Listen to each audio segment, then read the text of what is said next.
Esto es La Neta de la Ciencia. La Entrevista. ¡Comenzamos!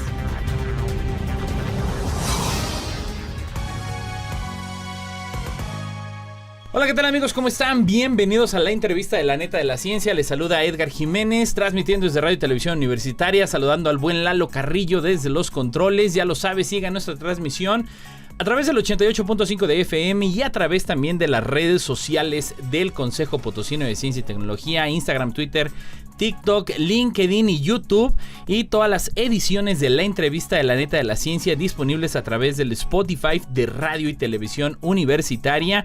Y bueno, el día de hoy un tema por demás interesante, déjeme decirle, porque bueno, usted sabrá lo que se hace en materia de salud, en materia de la investigación científica, obviamente pues desde la máxima casa de estudios. Tenemos un invitadazo de honor que viene desde la Facultad de Estudios Profesionales de la zona Huasteca, el hermosísimo Valles. De verdad se come rico. Yo nada más por el calor, a quien no le gusta el calor, pero de allá en fuera la verdad es que bueno, yo soy un enamorado de la Huasteca Potosina y le quiero dar la más cordial bienvenida al doctor Luis Antonio Pérez García. Él es investigador precisamente de la Facultad de Estudios Profesionales zona Huasteca de la Universidad Autónoma de San Luis Potosí, y bueno, estaremos hablando de un tema que, si bien usted lo sabe, luego traemos tecnicismos y datos así duros. ¿Por qué? Porque así es la ciencia. Pero aquí se lo vamos a desmembrar, aquí se lo vamos a ir desmenuzando como buena carnita de una tostada, para que entendamos todos precisamente el gran impacto, los proyectos que se están desarrollando, y hablaremos un poco sobre el desarrollo de estrategias para el manejo hospitalario de patógenos fúngicos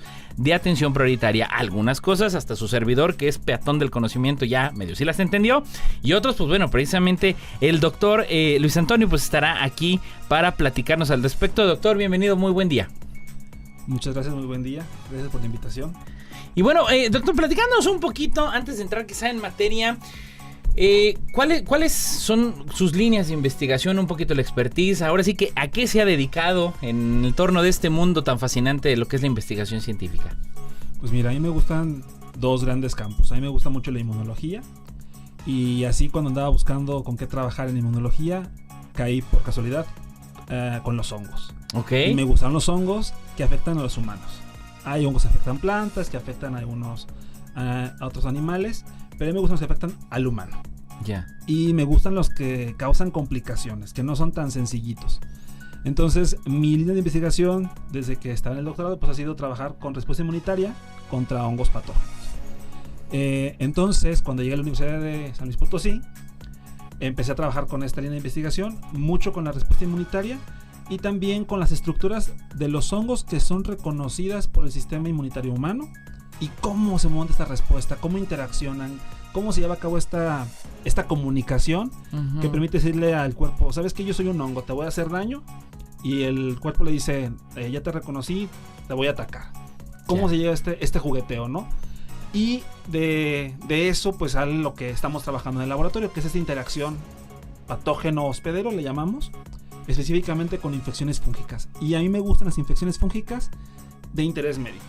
Okay. Justamente del proyecto que estamos trabajando ahorita, dice que son de atención prioritaria. ¿Por qué? Porque en el 2022 la Organización Mundial de la Salud publicó una lista de patógenos fúngicos de interés médico de atención prioritaria, que hasta ese momento nunca se había sacado ninguna lista. Es decir, que impactan de manera sobresaliente, o sea, fuerte al ser humano. Estos bichitos son los que hay que trabajar. Ok.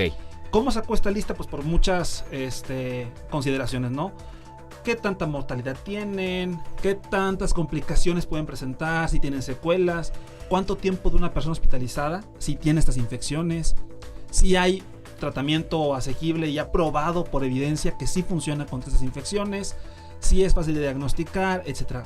Hizo ahí unos algoritmos que utilizaron y salieron una lista de patógenos prioritarios, y salió en 3 divisiones, ¿no? Los que son de atención crítica, los que es prioritario que se trabaje sobre ellos. Sí, que si hay alguna infección de parte de algún hongo, que es lo primero que hay que trabajar. Las siguientes son los de atención alta, de prioridad alta, y luego de prioridad media. ¿Con qué fin? Con decirle a la comunidad científica mundial: unamos esfuerzos para trabajar sobre estos patógenos, porque a nivel mundial son los principales causantes de infecciones fúngicas que nos cuestan tanto Claro. a nivel morbilidad, Ujú. que tanto se siente mal la persona, como a nivel económico, ¿no? Porque son infecciones de alto costo. Para la salud pública, por ejemplo. Exactamente. Decir, híjole, nos cuesta una lana, bájenle aquí, ¿no? Sí, entonces dice, unamos esfuerzos, investigadores, personal de salud, para trabajar sobre esto. Si les gusta trabajar yo sé que les gusta, cada quien tiene sus hongos que les gusta trabajar, Claro, claro. pero si quieren echar la mano a la población mundial, Al mundo. enfóquense en estos que les estoy diciendo, ¿no? Ya, interesante. Y entonces de esa lista, a nosotros ya nos gustaba trabajar con 2 de esos honguitos. Ujú. Candida albicans, que es un viejo muy conocido, un viejo amigo muy conocido. Convivimos con él todos los días, lo tenemos en nuestra microbiota, forma parte de nuestra piel, de nuestro tracto Hay digestivo. una simbiosis brutal con Sí, ellos. es cuate cuando estamos bien. Ok. Si él vive ok. con nosotros, nos Ok. ayuda. Sí, sí. Pero cuando tenemos algún problemita de defensas, que nos bajan las defensas, porque tenemos mucho estrés, hay un problema de malnutrición, alguna comorbilidad como que nos afecta el sistema inmunitario, deja de ser un buen cuate y empieza a invadir. Y entonces se voltea, vamos, de alguna sí, manera. Ah, caray. en nuestra área le llamamos patógenos oportunistas, Ujú. que cuando ven la oportunidad se pueden volver malos. Son Ya. buenos cuates, pero si les das la espalda, te pueden apuñalar. Si con te la espalda. distraes, ya valió. Es así como Exacto. suegra tóxica, ¿verdad? Digo. Y entonces dejan de estar en el lugar en el que están confinados y empiezan a invadir otros tejidos. Ok. Entonces, por eso digo que es un viejo conocido. Ya vivimos con él, hemos convivido con él muchísimo tiempo. Pero, y se han hecho muchos estudios sobre él. De hecho, es uno de los principales hongos patógenos que se ha estudiado extensivamente. Pero aún así, sigue habiendo cosas que trabajar. Y la OMS dijo, este patógeno sigue siendo atención prioritaria. Pues está en todos lados. Vamos, ya lo traemos de alguna manera adquirido cuando nacemos, se va adquiriendo con el paso del crecimiento. Sí, de hecho, tengo un ¿Cómo ejemplo. nos hacemos Este de ellos? hongo es el que causa el algodoncillo en los bebés. Ajá, Que sí, los bebés justamente no tienen Sí. el sistema inmunitario tan bien desarrollado, todavía le están como madurando. claro. Y puede, aunado a eso, que con alguna otra, un epococito que le damos por alguna otra causa de la infección, digo, le damos más honguito, pues, ¿no? Ujú. Por ejemplo, ha pasado en algunas comunidades que de repente dicen, al niño se le cayó la mollera y Sí. lo llevan con Sí, sí. alguien que los puede curar y le meten los dedos al paladar para levantar la Para mollera, ¿no? levantar la mollera. Pues puede ser que tenga las manos sucias y entonces, aunada a la carga que ya tiene de cándida el niño en la boca, de manera natural, le metes más y a lo mejor esta cándida pues ya viene más viva, digámoslo así, más fuerza, Un pues el poquito niño más agresiva. termina con algodoncillo en la boca. Mm. Eso lo causa Candida Interesante. albicans, ¿no? Ajá. Ese es Candida albicans, lo causa ahí. Pero te digo, ya lo traemos ahí. Muy viejo conocido. Pero sigue siendo importante porque aún que ya lleva mucho tiempo con nosotros, sigue siendo el causante de la mayor cantidad de candidiasis en entornos hospitalarios. Ya, Sí. o sea, se presenta. ¿Qué patologías, bueno, más bien qué malestares se van presentando cuando? Híjole, son muy variados. Es muy variado, o sea, también difícil. No, de porque atinar. puede ser desde una infección como una vaginitis, Ujú. porque es parte de la microbiota de la vagina. Sí, Sí, que les da ese comezor, ese ardor, un olor fétido. sí. Y justamente tiene que ver con el desbalance de la microbiota. ¿Cuándo pasa eso? Por ejemplo, cuando dicen, ay, mira, salió un jaboncito nuevo de higiene íntima, un shampoo nuevo de higiene íntima. Y entonces lo prueban y este jaboncito íntimo, ese shampoo íntimo, altera la microbiota. Y entonces lo que usualmente mantiene a raya a este otro honguito, Al hongo. Ajá. deja de estar ahí porque te lo quitaste. Ya. Y entonces campa a sus anchas y empieza a crecer, a proliferar desmedidamente y nos causa esa irritación ahí en la vagina, ¿no? Es un ejemplo. Otro puede ser una herida mal cuidada y puede proliferar ahí causándote una irritación Claro. no tan agradable, comezón, ardor. También puede ser que pues es muy grave, como el hecho de que hay una cirugía, por ejemplo, en tubo digestivo, Ujú. donde usualmente vive este honguito, que no fue bien cerrada, que no se trató correctamente con los antimicrobianos después, y entonces por esa heridita empieza a salir y migra fuera del tracto digestivo donde usualmente vive, y entonces empieza a crear unas estructuras como filamentos, como unas mangueritas que tienen la capacidad de destruir el tejido a su paso. Entonces empieza como a escarbar. Ok, sí. Y puede sí. llegar hasta vasos sanguíneos y entonces migrar por el Y torrente circulatorio por a ahí donde agarra quieras. como la de carretera. Claro, que parece Sí, que esto sí, pase, claro. pues ocupa que la gente tenga una baja de respuesta inmunitaria, porque tenga algún problema como inmunosupresión, porque fue Ujú. trasplantado y le dan inmunosupresores para que no rechace el trasplante, ¿no? Que tenga una comorbilidad crónico-degenerativa, que Ya. tenga problemas de malnutrición, que eso afecta al sistema inmunitario entre muchos otros sistemas. Sí, o sea, que tenga una inmunodeficiencia adquirida, por ejemplo, por algún virus. Ujú. Todo esto lo hace más propenso, porque no hay un sistema inmunitario efectivo en ese momento o tan en buena forma para combatir. Le estás dando las condiciones para que, órale, sírvete, Pero ¿no? también en pacientes que van a salir de cirugía, por ejemplo, digamos que importante, o que ya mucho tiempo en hospital, porque pues, están ahí porque están enfermos. Claro, claro. Entonces sus defensas no están al óptimo. Y entonces es más susceptible. Por eso, Cándida causa muchas infecciones intrahospitalarias. Ya. Por eso Y te es digo- de grave para la salud pública. Sí, porque sobre todo porque el cuesta paciente mucho. no está tan bien, ¿no? Exacto. Y curiosamente, en el caso de los hongos, a diferencia de las bacterias, los tratamientos no son tan cortitos. Y es que para una bacteria te ponen un tratamiento, por ejemplo, usualmente 7 a 10 días. Una semana, así es. Los hongos no. Los Ese hongos, sí es... sí, incluso Son necios. hasta una infección en la uña, ¿no? Que tengas una ¿Sí? onicomicosis, mínimo son de 6 meses. Sí, por sí, muy cierto, sí, cortito. cierto. Entonces los hongos son así. Y la otra cosa importante es que no hay tantos fármacos para atacar hongos como hay para atacar bacterias. En bacterias tenemos antibióticos de primera, segunda, tercera generación. No sé en cuál van ahorita. Ya súper desarrollados de alguna Hay manera. muchos. Para los hongos no. Tenemos un grupo muy reducido de antifúngicos, le llamamos antimicóticos, para tratar infecciones ¿Por por qué hongos. será eso? Sabiendo el riesgo que representan. Porque no son tan comunes las infecciones por hongos. Ya. Entonces, no son tan llamativas. Sí, no atraen tanto a las farmacéuticas, etcétera, Exacto. etcétera, ¿no? Sin embargo, pues sí son complicadas. Cuando se complica una infección por hongos, es muy costoso. Yo me acuerdo alguna vez, en esas semanas que hacemos de seminarios de salud en la facultad, fue una infectóloga del Hospital de Alta Especialidad de Bajío, de León. Ujú. Y decía, por ejemplo, que un paciente con una infección sistémica por hongos en terapia intensiva puede llegar a costar cerca de 30,000 pesos al día Ah, en ¿al antifúngicos. día? Al día. O sea, Wow. mantenerlo con tratamiento puede llegar a costar muy caro. Pues está más que un cáncer a veces, o que algunos tratamientos Sí. de ese nivel. o Y sea, hay algunas infecciones por hongos que ni con el tratamiento a tiempo te curas. ya de plano. Te acordarás, son por letales. ejemplo, del tiempos de COVID, que hubo este hongo negro que salió en India, ¿no? Muy Ujú. famoso, que mató mucha gente. Sí.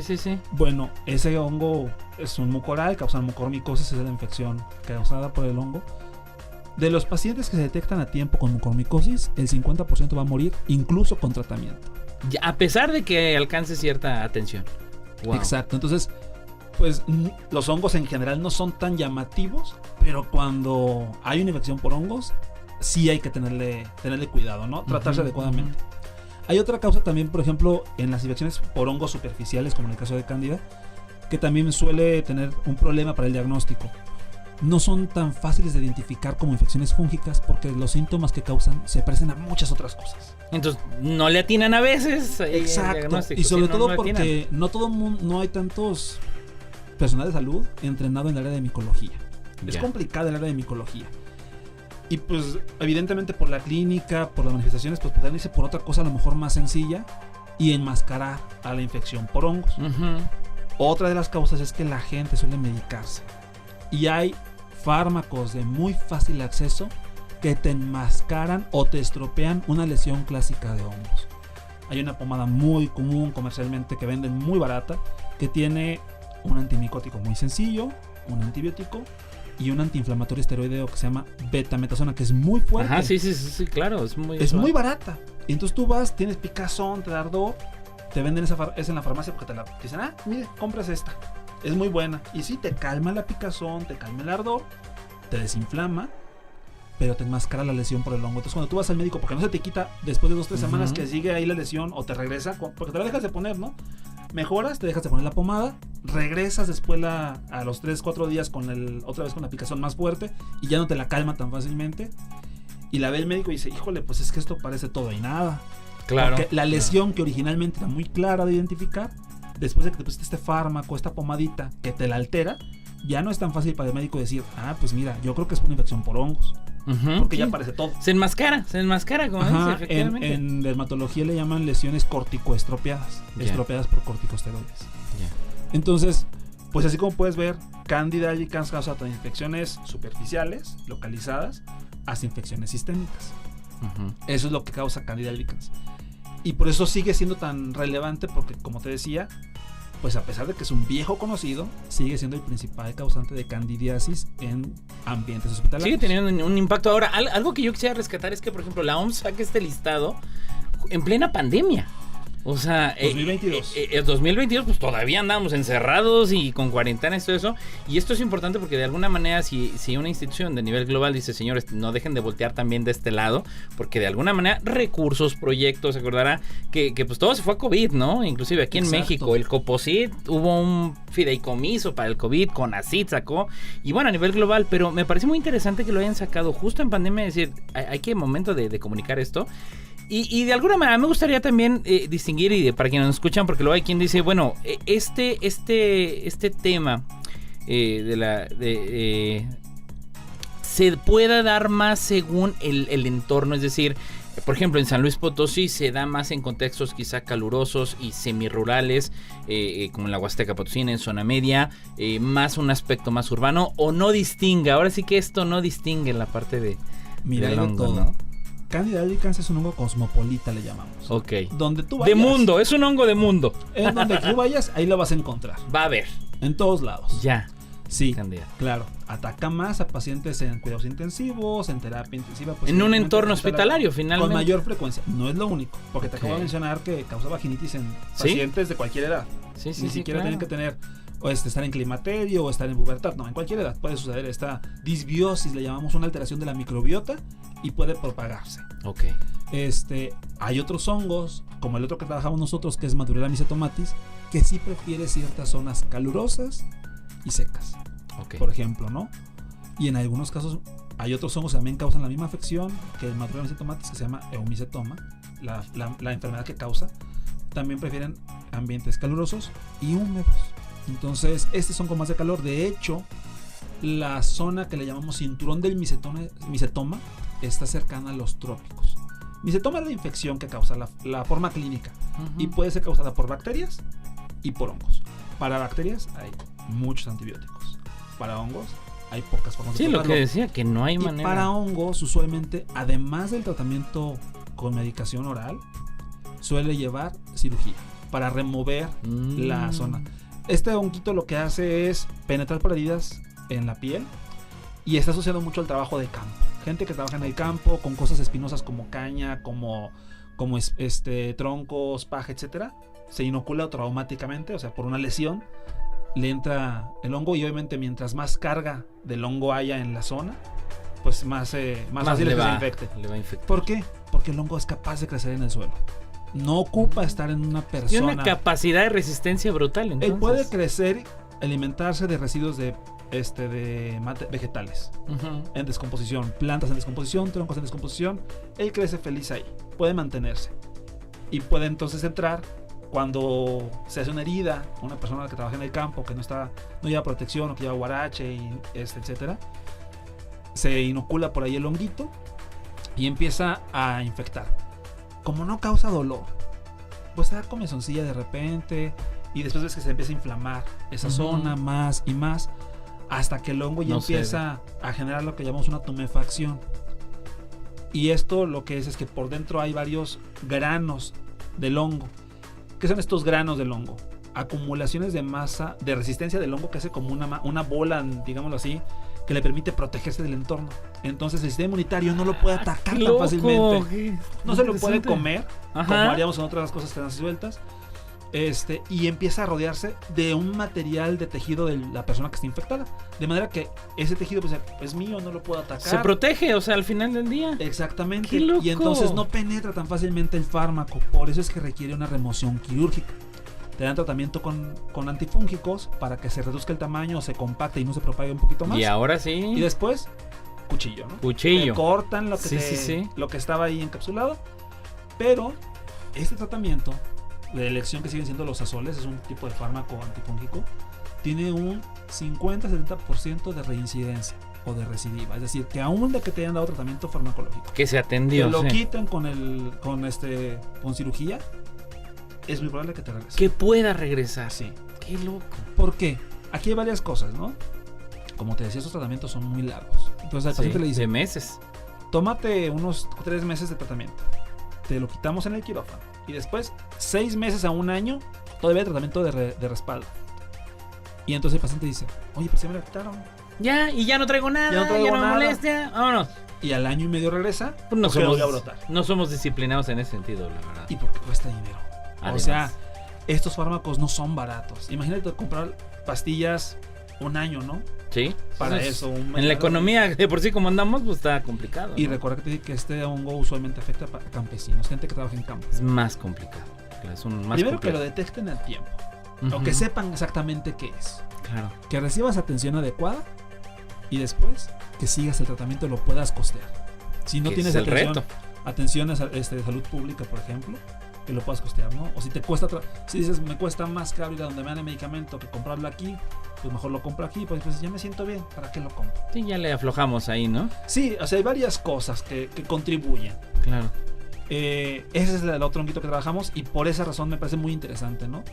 De hecho, hay casos muy extremos de este hongo en el que puede penetrar hasta hueso y causar la amputación del extremidad. A ese nivel, o A ese sea, nivel. de que no se atiende y se No es sigue. tan frecuente, pero puede llegar a pasar. O sea, existe la posibilidad. El hongo puede ser peligroso si lo dejas campar a Sí. sus anchas. Puede ser peligroso. Y ese es de tensión media, de tensión alta. El otro de tensión crítica que trabajamos es un hongo que se puso de moda hace que será como 2021, la pandemia. Ujú, en plena justamente. pandemia también. Y a lo mejor lo han haber escuchado la gente que nos hace favor de escucharnos en este momento. Fue un hongo que ya se había encontrado desde el 2009 en el mundo. Y había estado muy distribuido en Europa, en Asia. Pero en México no había un solo caso de No este se había hongo. registrado nada. Y es muy parecido a Candida albicans, se llama Candida auris. Es Ok. un pariente non grato. Este hongo tiene la característica de ser multiresistente a drogas. Es decir, no le pegan tan fácilmente Las medicinas. las o sea. medicinas que usualmente ocuparías para tratar otra cándida. Ok. Sí, y hay manera de distinguirla, supongo. O sea, claro, a nivel de laboratorio, Por lo raro que de está. diagnóstico, se puede distinguir. Y también es muy propenso a proliferar en ambientes hospitalarios. En cuidados Ok. intensivos es de las zonas que más le gustan. Y en México el primer caso se reportó en Monterrey en el 2021. Ya. Es reciente, o sea, está fresco y joven. Exactamente. Y de ahí en ese año se contaron cerca de 49 casos. De hecho hubo un brote en ese hospital, ¿no? 49 casos. Pero el punto es que ya llegó a México. Ujú. Antes no estaba. Ya, ahora sí ya tiene acta de nacimiento aquí. Ahora ya tiene nacionalidad mexicana. también. Changos. Ya lo tenemos también aquí presente. Y este hongo, pues te digo, tiene la característica de ser particularmente resistente a algunos fármacos. No a todos, afortunadamente. Hay unas cepas que sí son resistentes a todos los fármacos que usualmente trabajan, se dan de primera elección, pero no a todos. Hay unas cándidas auris que son resistentes a los azoles, como el ketoconazol, el itraconazol, el isoconazol. Hay otros que son resistentes a la amphotericina B, que es otro fármaco que también se utiliza mucho. Varía la resistencia. La resistencia. Hay alguna que es resistente a 2 cosas y así. Y está distribuido también mundialmente ya. Ujú. Ese está en la lista de los patógenos de atención prioritaria. Así, en el estado crítico. Que hay que voltear a ver permanentemente. Sí o sí. ¿Por qué? Porque dicen, tenemos 5 grupos de fármacos importantes. Y si además de ser resistente a 2 o a 3, se volviera resistente a los otros 5, ya nos cargó. Ya, ¿valió? ¿De dónde? ¿De dónde atiendes? Exacto. ¿Cómo? ¿Dónde? Exactamente. Si no tienes de dónde sacar. Y también no es tan frecuente. Ocupas que el paciente tenga una deficiencia en su sistema inmunitario, que no esté tan activo, que tenga alguna comorbilidad. Pero pues tú sabes que hay gente así. No, claro, y digo, frecuente, ahorita que estamos encontrando, la verdad, creo yo, digo, usted me desmentirá, hay menos cuidados a veces, estamos llenos de ultraprocesados, digo, algunos científicos dicen, sabes que estás lleno de estos alimentos, pues no están haciendo tanto bien como quizá otro tipo de alimentos, y pues también hasta los mismos hábitos y costumbres que estamos teniendo, pues nos están orillando también a una sociedad, pues con menos resistencia de alguna manera, ¿no? Oiga, pues bueno, interesantísimo lo que estamos charlando, tanto que bueno, pues tendremos parte 2. Estas son de las películas, de los programas que las secuelas son buenas también, así que así lo vamos a hacer. Estamos cerrando esta parte 1. Doctor Luis Antonio, muchísimas gracias. Nos vemos para la segunda parte de este importantísimo programa y que la gente sepa del gran impacto que tiene el estudio, sobre todo orientado a esta parte de los hongos. Muchísimas gracias y bueno, estamos cerrando apenas esta parte 1. Muchas gracias, al contrario, a ti por la invitación, y esperamos que la gente que nos está escuchando haya entendido claramente lo que queremos transmitir en este mensaje. La idea es que puedan llevarse un poquito de conocimiento y sean cada vez más conscientes de su entorno, ¿no? De lo que pueden hacer, de lo que no conocemos.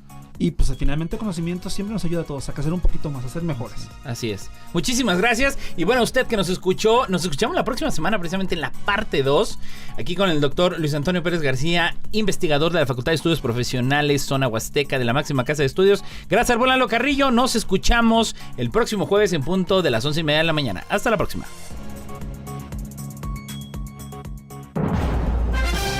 Esto fue La neta de la ciencia. La entrevista. Nos escuchamos en la próxima.